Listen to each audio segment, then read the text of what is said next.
নমস্কার, আমার আরও একটি নতুন ব্লগে তোমাদের সকলকে স্বাগত জানাই। সকাল সকাল আজকের ব্লগটা স্টার্ট করে দিলাম। পুরো ভিডিওটা দেখতে থাকো। আজকের ব্লগটা কিন্তু অনেক স্পেশাল হতে চলেছে। অনেকখানি মন খারাপ, আবার অনেকখানি আনন্দ আছে এই ব্লগের মধ্যে। আজকের দিনটি ছিল জামাই ষষ্ঠীর দিন। এই দিনে আমি আজকে যেতে পারিনি আমার বাড়িতে। অনেকটা মন খারাপ হচ্ছিল, তবে কেন যেতে পারিনি তার কারণ অনেকটা কিন্তু খুশির খবর, তাই কিন্তু যেতে পারিনি। সকাল থেকে এখানে তোড়জোড় শুরু হয়ে গেছে রান্না বান্নার, কারণ আমরা যাব না তো কি হয়েছে, ঘরে কি ভালো মন্দ খাবো না? তো চলো, এখানে আমার ননদ বানাবে আজকে ভেটকি মাছের পাতুরি, আর থাকবে চিকেন ফ্রাইড রাইস। তো আমাদের গাছের কলা পাতা দেখো আমার শাশুড়ি মা তুলে এনেছে, আর গাছেরও লেবু নিয়ে এসছে। আমি এখানে রাইসটা বানাতে বসিয়ে দিয়েছি। আমার শরীরের কথা ভেবেই কিন্তু আমি যাইনি, কারণ এতটা ট্রাভেল করা এই সময় আমার পক্ষে সম্ভব না। সেই জন্য আমি ভাবলাম যে একটা বছর না গেলে কিছু যায় আসে না, তবে আমি সুস্থ থাকলেই কিন্তু পরের বছর আবার ভালোভাবেই জামাই ষষ্ঠীতে যেতে পারবো।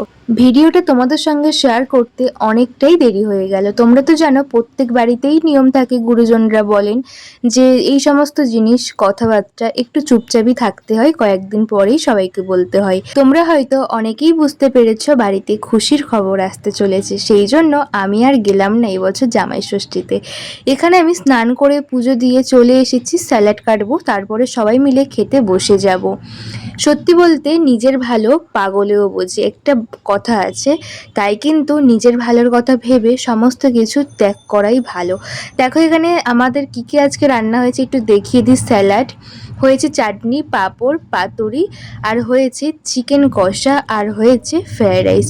একটুখানি সাদা রাইস রেখেছি কারণ পাতুরি দিয়ে খাওয়ার জন্য, আর রাইস দিয়ে চিকেন কষা খাওয়া হবে। আজকে জামাই ষষ্ঠীতে আমাদের বাড়িতে এটাই হয়েছে। আর চলো, আমার ননদ আবার কিছু মিষ্টি আর কেক অর্ডার করেছিল জামাই ষষ্ঠী স্পেশাল বলে।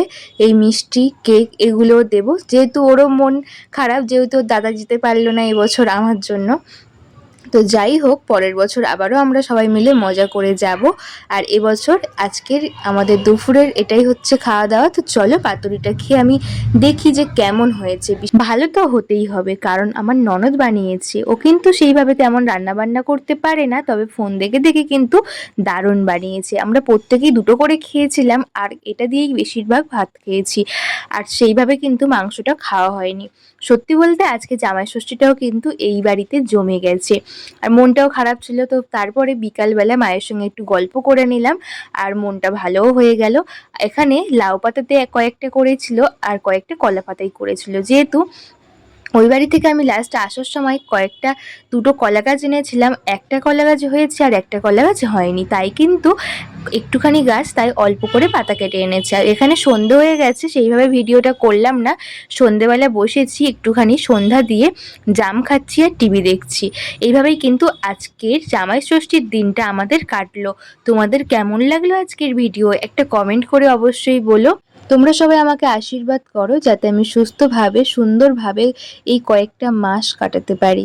এটাই শুধু চাওয়ার, আর জীবনে কিছুই চাওয়ার নেই, কারণ আমার অনেক টেনশন হয়, ভয় হয়, বুঝতেই তো পারো।